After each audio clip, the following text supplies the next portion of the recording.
Hello दोस्तों, कैसे हैं आप सब। आज हम लोग बात करेंगे beginnings of the Harappa civilisation, जिसको इंडस वैली सिविलाइजेशन भी कहा गया है।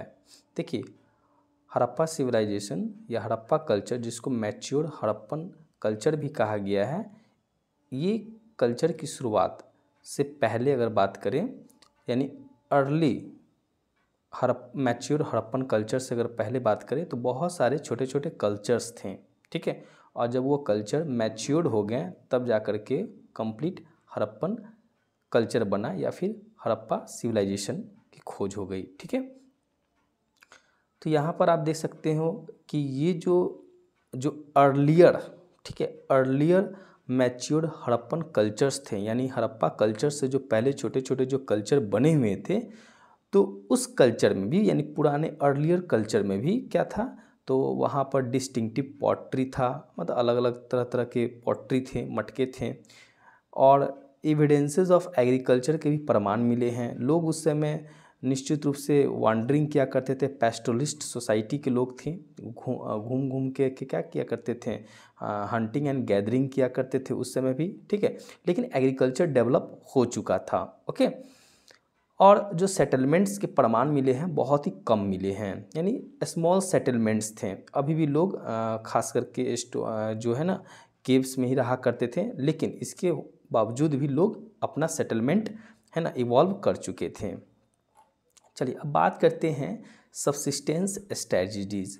यहाँ पर आप देख सकते हो सबसिस्टेंस का मतलब होता है अपने जीवन निर्वाह के लिए जो प्रयास जो हड़प्पन कल्चर के लोग ने किया उसके बारे में देखते हैं। तो जाहिर सी बात है कि उस समय आप देख सकते हैं कि लोगों का मेन इंटेंशन यही रहा होगा हड़प्पन कल्चर का कि अपना जीवन निर्वाह कैसे किया जा सके। तो जीवन निर्वाह का एक ही साधन था, मीन्स था, वो था भोजन। ओके, तो यहाँ पर देख सकते हो कि Harappan culture developed in some of the areas occupied by the Harappan early Harappan cultures. यहाँ पर कहा रहा है कि जो mature Harappan culture developed in some of the areas, ठीक है, वहीं पर डेवलप किया जहाँ पर पहले से अर्ली हड़प्पन कल्चर्स पहले से डेवलप हो रहे थे, यानी एक समय, यानी मैच्योर हड़प्पन कल्चर से पहले, ठीक है, वहाँ उसी जगह पर उसी साइट पर अर्ली हड़प्पन कल्चर्स डेवलप हो रहे थे। और जब early Harappan cultures complete mature हो गया तो हमारा वो क्या कहलाया, हड़प्पा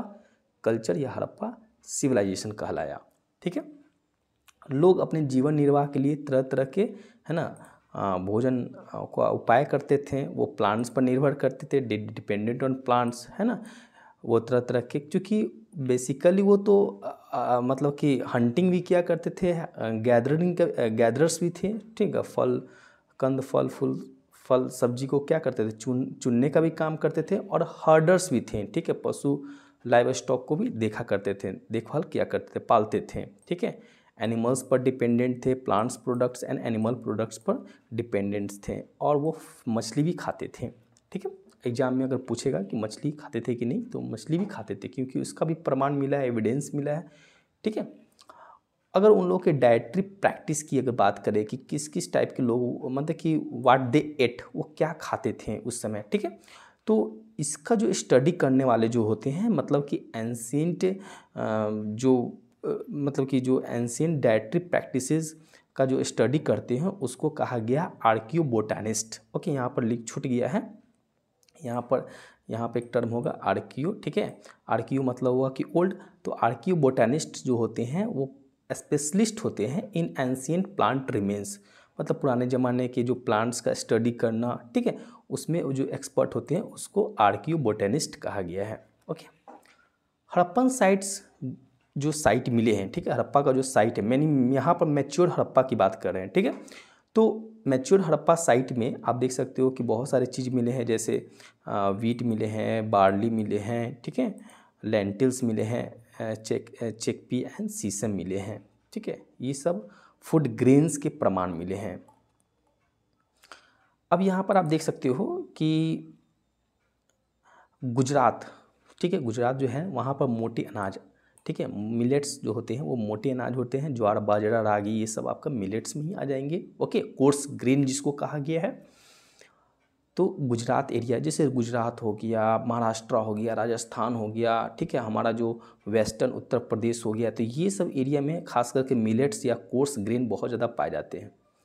दूसरा है हमारा राइस। राइस का जो प्रमाण मिला है, ठीक है, ये कोल्डिवा से मिला है। कोल्डिवा कहाँ पड़ा, तो नॉर्थ ऑफ विंध्याज, ठीक है। यहाँ पर कह सकते हो कि एडवांस्ड फार्मिंग हो चुका होता है, ठीक है, एडवांस्ड फार्मिंग यहाँ पर हो चुका होता है कोल्डिवा में, ठीक है।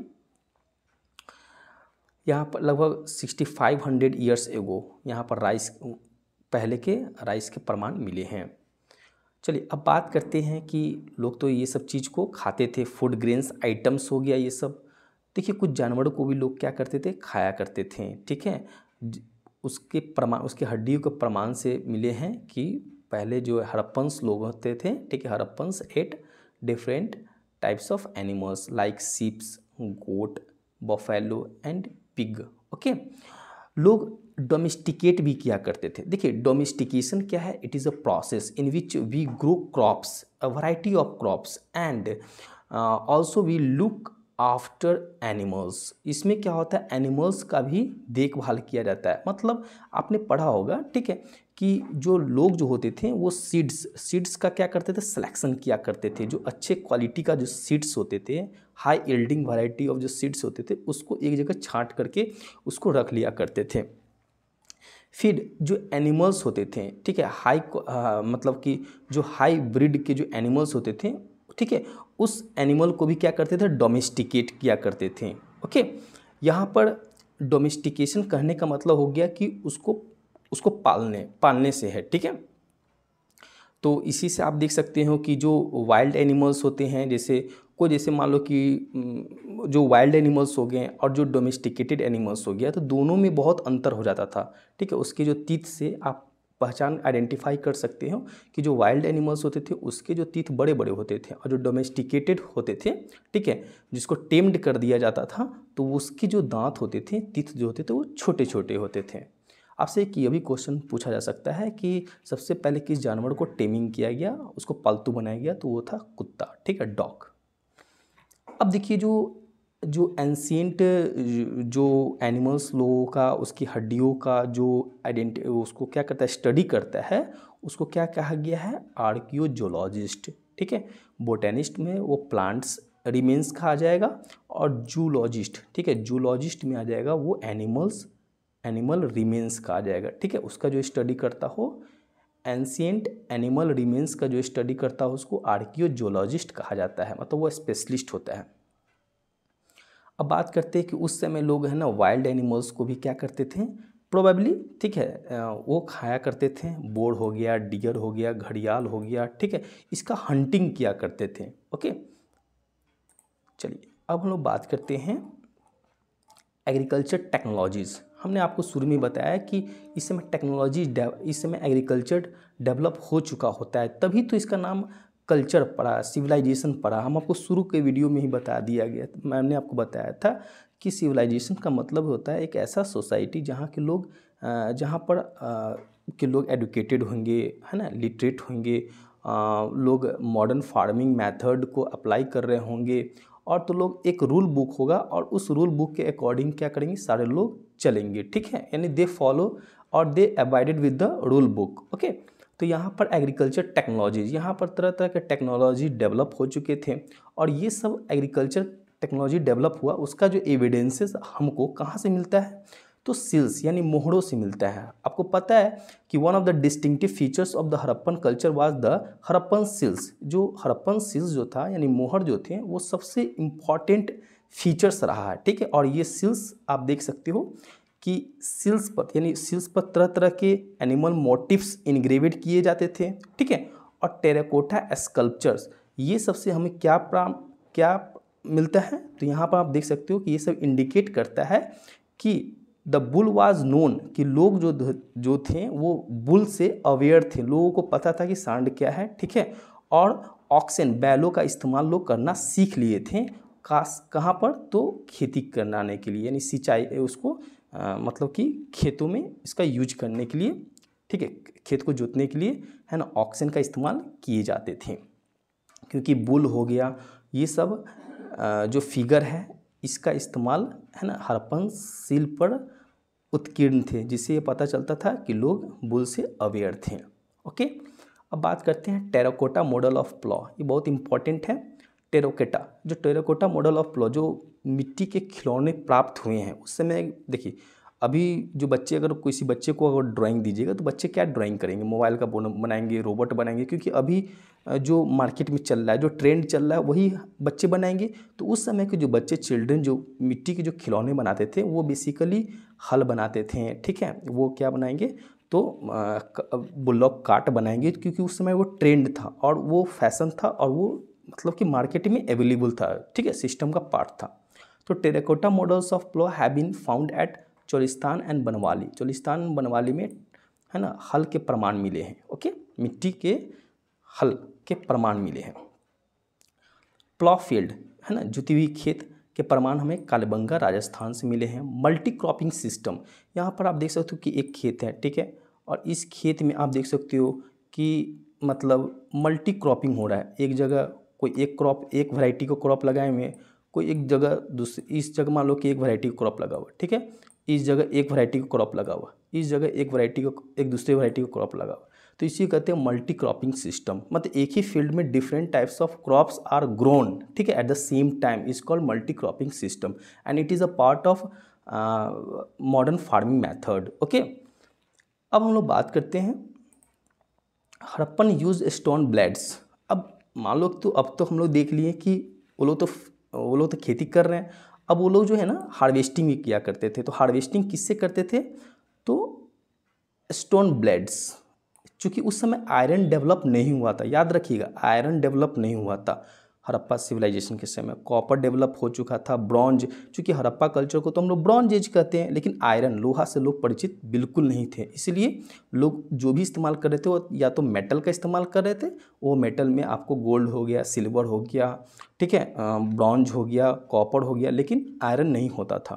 ओके, तो इस स्टोन ब्लेड से क्या करते थे लोग, हार्वेस्टिंग किया करते थे। और ये स्टोन ब्लेड्स को वुडन, मतलब कोई लकड़ी का कोई, है ना, डंडा में उसको क्या करते थे, बांध देते थे, उसके साथ जोड़ दे करके, और तब हार्वेस्टिंग किया करते थे। यहाँ पर देख सकते हैं कि more Harappan sites are located in semi arid regions. Semi arid regions मतलब हुआ कि बहुत ज़्यादा, मतलब कि वहाँ पानी नहीं आता हो, ठीक है, मतलब वहाँ पे मतलब कि पानी की कमी हो, ठीक है। तो वैसे एरिया में ये हड़प्पा जो साइड जो था वो सेमी एरिड रीजन में पड़ता था, जिसके कारण से वहाँ पे इरिगेशन कंपलसरी हो गया, रिक्वायर्ड हो गया, ठीक है। तो इसी की वजह से यहाँ पर आप देख सकते हो कि वहाँ पे बहुत सारे कैनल्स के प्रमाण मिले हैं, ठीक है। तो कैनल्स यानी नहर के प्रमाण कहाँ से मिले हैं, तो सुरतोगोई से मिले हैं। यानी सोच सकते हो कि वो एक ऐसा कल्चर था, एक ऐसा सिविलाइज्ड सोसाइटी था जहाँ के लोग यानी हड़प्पन्स लोग कैनल्स का इस्तेमाल करते थे, और कैनल्स का जो वाटर होता था, स्टोर्ड वाटर, अपने फील्ड को, है ना, अपने फील्ड को प्रोवाइड करते थे, अपने फील्ड में दिया करते थे। और ये सुरतोगोई कहाँ पड़ा, तो अफगानिस्तान में।